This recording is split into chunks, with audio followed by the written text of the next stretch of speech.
Okay, so the strategy from the top.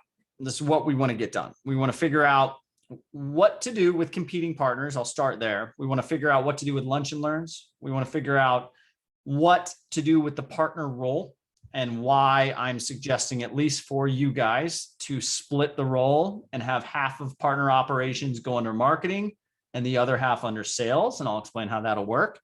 And then some opportunities and what to do with co-marketing opportunities where you are getting the sense that they're going to require that you either start submitting referrals before you co-market, or at the very least sign some sort of a partner agreement, NDA, start onboarding into their partner program.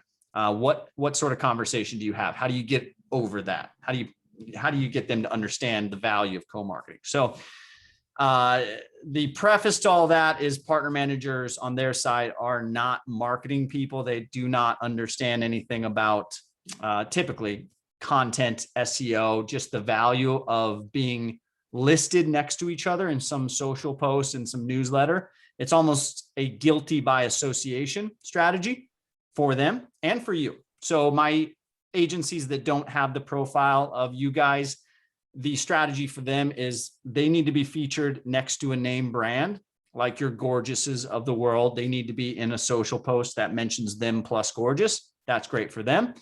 For the postscripts, for the SMS bumps, for all these great SaaS companies, but they're not as big in certain ecosystems, they need to go to you, and they need to understand that just creating an article or a webinar or an event with Hustler and posting it in social and submitting it to their newsletter is a win. That's a win in itself, because now all of your followers, all of those other agencies that look to you as the example are going to see that. And then they're going to think you are official partners of whatever that company is, even if you're not. So we just have to sort of, work together to come up with this system of it's going to be beneficial. Let's do it a few times. We'll show you how it works. Now you're in marketing, so obviously your main responsibilities aren't partnerships, but this is how I recommend starting this whole system. And the system is essentially inbound comes in, whether you sourced it through partner programs or they reached out to you cold, or some of your clients really want that tool implemented. The first thing you're going to want to do is to do a stack audit. This is our version of a stack audit. You put all of your tools here. You mention whether you're partners with that tool or not. You mention whether you resell the tool or not, whether you co-market. If so, live examples, you put some stuff that you're doing. You fill this in. So Klaviyo would be at the top, SMS bump, whatever your partners are. Under MarTech design, I recommend going all the way down, because some of these tools that you guys have been using for a client or internally will have partner programs and have valuable stuff going on in that partner program. But for some reason, you guys are just not listed in their directory, or you guys haven't signed something which would put you in their directory. You just want to get those low-hanging fruit opportunities done. So okay, so what about like if we use a tech software as a client? We're not partners, like Slack, for example. We're not partners with them, but we use them. Put it in here. You want all of the tools, so that would be under communication and community. Put Slack in there, right?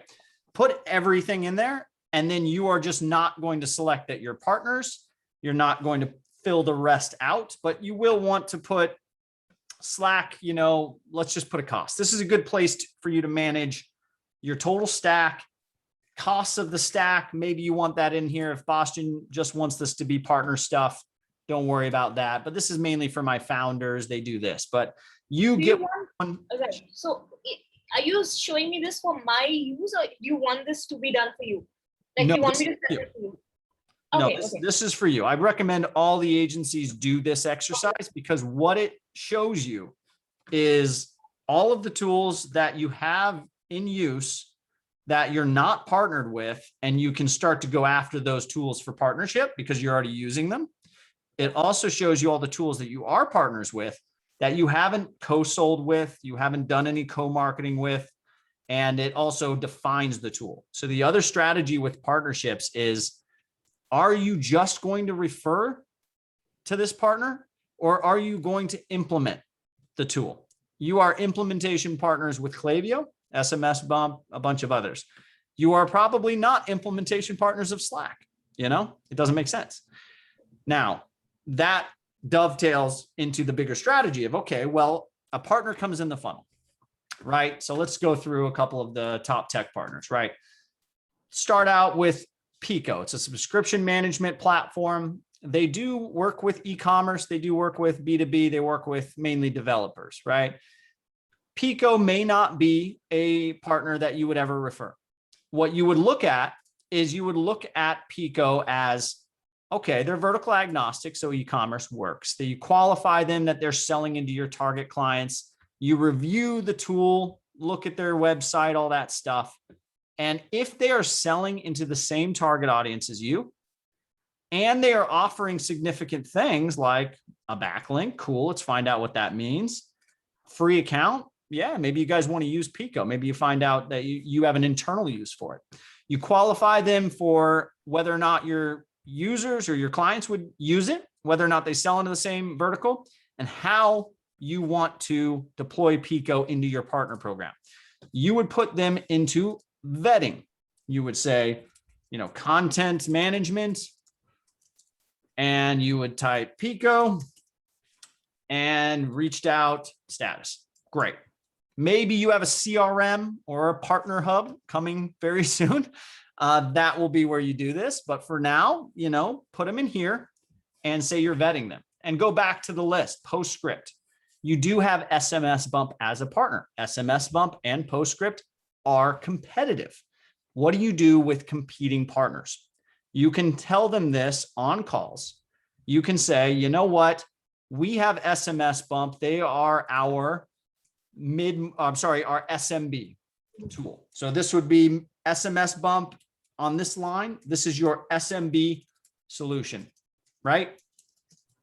Perfect. Right below that, you have Postscript and you have mid-market plus. That means that if your client is an SMB website, an SMB Shopify store, they are going to be recommended SMS Bump.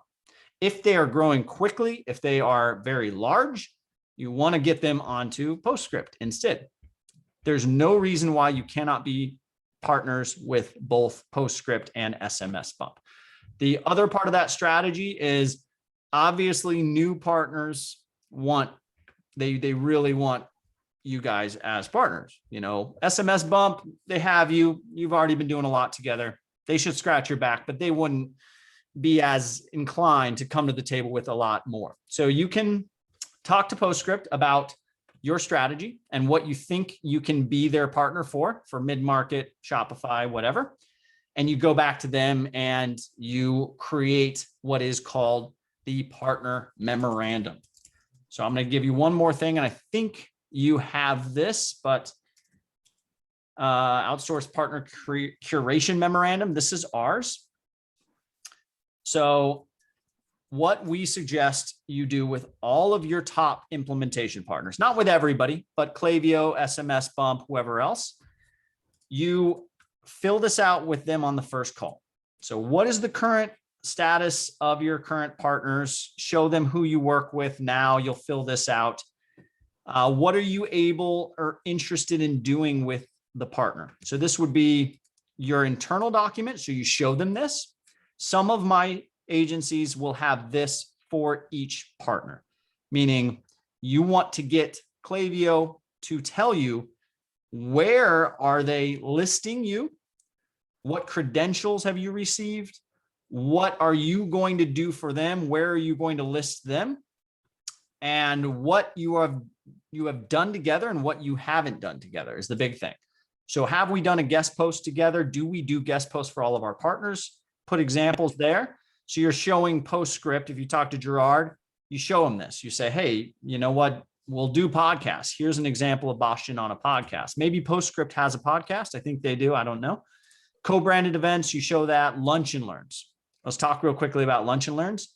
The strategy for Lunch and Learn is, first and foremost, Lunch and Learns are where the tech company buys a certain number of your team members lunch in return for presenting the product in the partner program. It's good for them because they don't want to just pitch the partner manager because that doesn't get to the CEO. They don't want to just pitch the CEO because then they're going to have to repitch sales and marketing and partnerships. They pitch all of you at once, management, right? The strategy that I suggest, and this is what some of the more active agencies are doing, is schedule a one-time Lunch and Learn once a month, maybe every Friday. Let the team know every Friday at 12 o'clock, we are going to have one tech company here to present a partnership opportunity for us. Okay, so one small question. Yep. Considering that we will be the team that will be bought the lunch, is there something to solicit? I mean, we don't get that many invitations for Lunch and Learn. So how do we put ourselves like available for Lunch and Learn? So it's up to you to be proactive about this. You'll get an inbound email for some company that wants you to partner and they'll say something. I don't know. Your job at that stage is to reply to that email with, here's how it works. Give us a free account. Come and present your product at a Lunch and Learn. My team spends 2 weeks vetting your product. Meanwhile, in that 2 weeks, we have a Lunch and Learn. So we'll continue vetting your product pre and post Lunch and Learn. We decide whether we're going to be a referral partner for you or an implementation partner, or it's not a fit, right? If it's a referral partnership, that's where you are just working with marketing and we're creating content and campaigns and we're doing stuff together. The sales teams know you're a referral partner. If they need any updates, they'll invite you back for Lunch and Learns every quarter, and we'll get you into accounts, but we're not going to implement, right? That's a great opportunity for a product. Let's just go back here. Something like maybe Builder. They're a headless commerce product, great for developers, but maybe because you guys don't develop, you just suggest that clients that have a specific pain point you learned in the Lunch and Learn, they go to Builder, right? That's all. Builder knows that you are an approved referral partner. They list you in their directory. They include you in co-marketing opportunities. Great.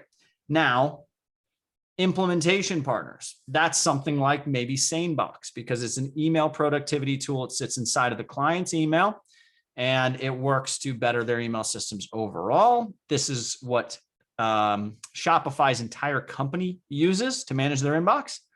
That would be a perfect opportunity. If you have a client that's customer success driven and their customer success team is bombarded and buried by whatever is going on in their inbox, perfect. Implement SaneBox, build it out for them, connect it however you want. And now you are implementation partners. Gorgias could be in this boat as well. Implementation partners, because it works with your email marketing services. Now, you make sure that they understand the partner track. So you've got a 4-week long track where they're presenting a Lunch and Learn. You're deciding whether or not to be a referral or an implementation partner or neither. If you're an implementation partner, then the next phase of it is training. Okay, training and development. You're going to get with our product team, or you're going to get with our whoever, sales team, of course, and you're going to train these individuals on implementing your product, doing a couple of demos. Meanwhile, our sales team is going to be actively looking for a client that would be a perfect first co-sell, first co-marketing and implementation. We're going to invite you to that call. We're going to try to get that sold with you. Meanwhile, we require all of our implementation partners to do co-marketing. We require it. You know, we are not going to be an implementation partner for you if we're not creating that buzz that will get more people into our pipeline. That's the whole reason we're doing this, right? So you get with them on a quarterly basis. You have a quarterly stand-up with your partner managers that are implementation and referral too, but definitely implementation. And that quarterly stand-up is to review what we're doing this quarter and why don't we have something on the docket. And if we don't, let's create something together. Here's a list of things that we do. Maybe we can teach a course this quarter on how to use your product inside of a Facebook ads funnel. I don't know. We can do a podcast together. We can co-brand events. This can be huge, like Wistia's soapbox campaign that they did with their agencies, where they built an actual product and agencies were distributing that product. Or it could be as simple as, hey, let's just do a webinar a quarter. We'll ideate what topic. I'll bring in my head of blank or my CEO. You'll bring in your head of blank or your CEO. We'll organize it. We'll create it. Doesn't matter. You just list those out. Back to the memorandum. You review this with these partners that are past the, okay, let's do this stuff together. You make sure they know that we have a goal to get into these markets. We have a goal to get after these target personas. So if Hustler wants to get into a new vertical, like hypothetically, you want to go into D2C fashion, you're not in there yet. You want to get into D2C fashion, right?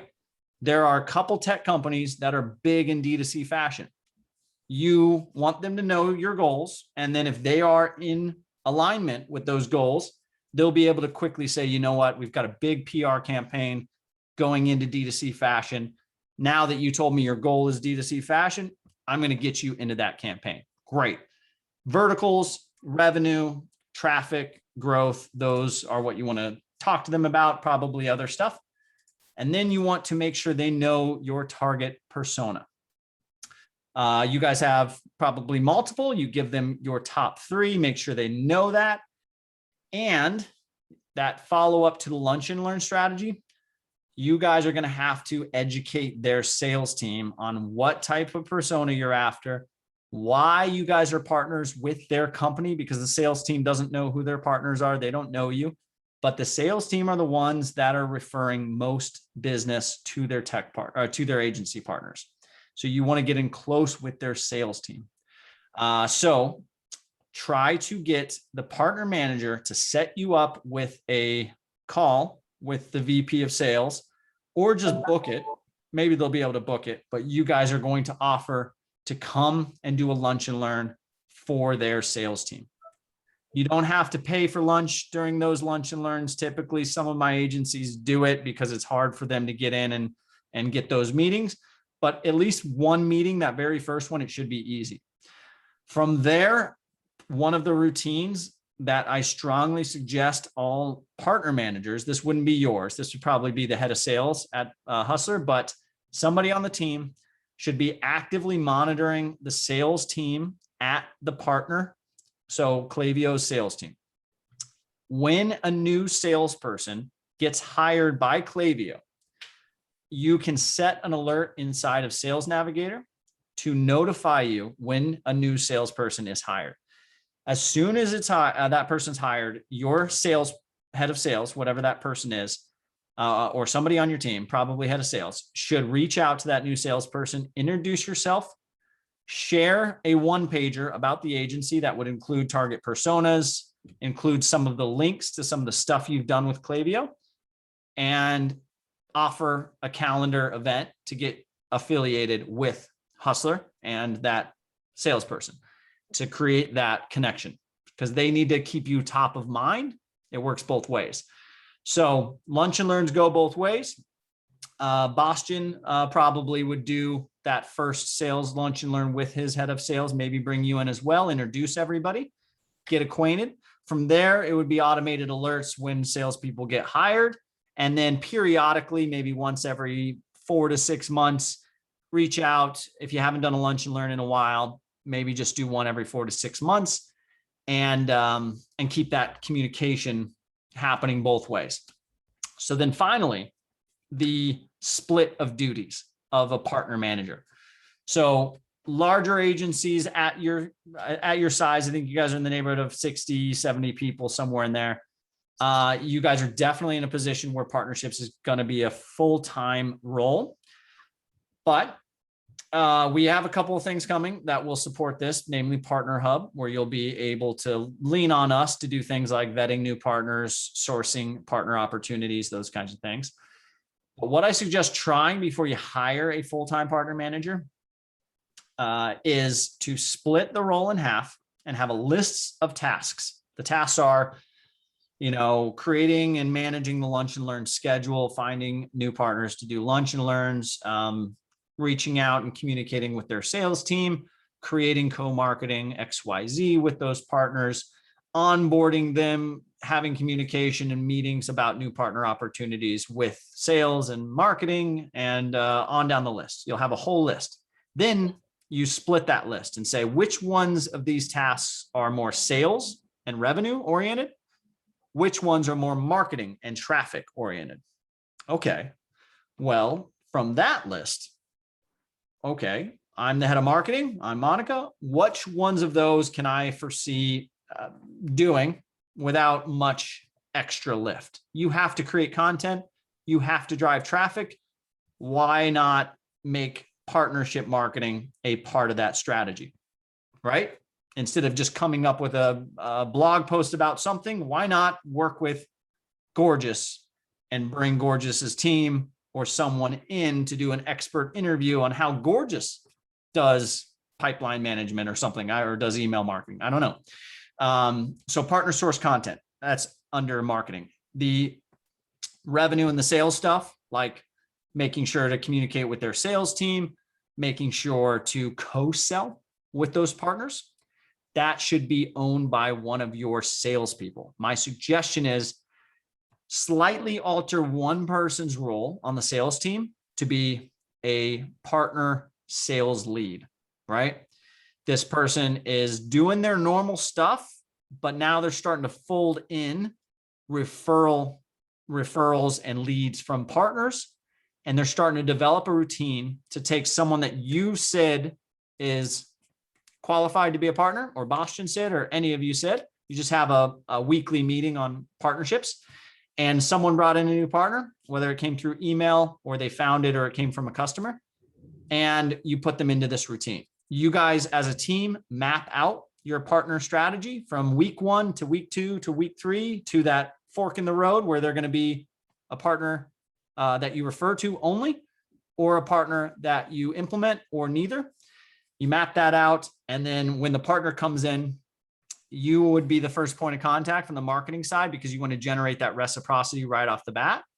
When they qualify to be someone that you're going to refer and co-sell and be in more of a revenue strategy with, they onboard into that system with that salesperson. And it's great for everyone because you're getting the content and the traffic and all the stuff that's your KPI stuff. The salesperson doesn't have to just go to LinkedIn and try to prospect on their own. They're actually getting co-selling leads, account mapping stuff. They're actually getting referrals in. So that person's happy. Bastian's happy because he's not looking at hiring and managing another 6-figure or whatever, size of that position it is. It's an expensive position typically, especially in e-commerce. So everybody's happy. Now, when it becomes out of control and you do have that type of individual that can build a partnership team and they know marketing and they know sales and they've cold sold, maybe at that stage do it, but at least run a routine. My guess is you guys can manage it without hiring anyone. You just have to have the routine and the SOPs, and you have to be in the driver's seat, Yeah. I think I need to take a more active role, but then there's a lot to do within marketing also, the content creation. But yeah, I think that can take a step back because that does not drive that much traction to our sales. Yeah, and it doesn't for a lot of agencies, because there's no who's doing what, who owns it, what is the process. You have to, like I said, be in the driver's seat. You've got to tell the partner manager at that company that comes in the door, here's how we do partnerships, and here's how we ensure that it's not a waste of anyone's time, your time and my time. And if you come out the other end, we have a successful partnership. You may not, which means, hey, it's not a fit and we go our separate ways, but at least we go down this track. We have a few things with everybody. We have a lunch and learn with everybody. We vet it internally with everybody. We suggest and try to co-market it with everybody, because as long as we're talking to the same audiences, there's no reason why we can't co-market. Yeah. So if an email comes in, you're qualifying them under the basis of, we talk to and sell to the same audience. That's the only qualifier. Then it's, are they competitive with one of our main partners? Is that competition going to be a problem? Try not to make it a problem. Try to find an SMB partner, a mid-market partner, and an enterprise partner. Klaviyo is the one where you wouldn't onboard a Klaviyo competitor, but all the other ones have multiple options for your customers. Yeah. And then go down the track, right?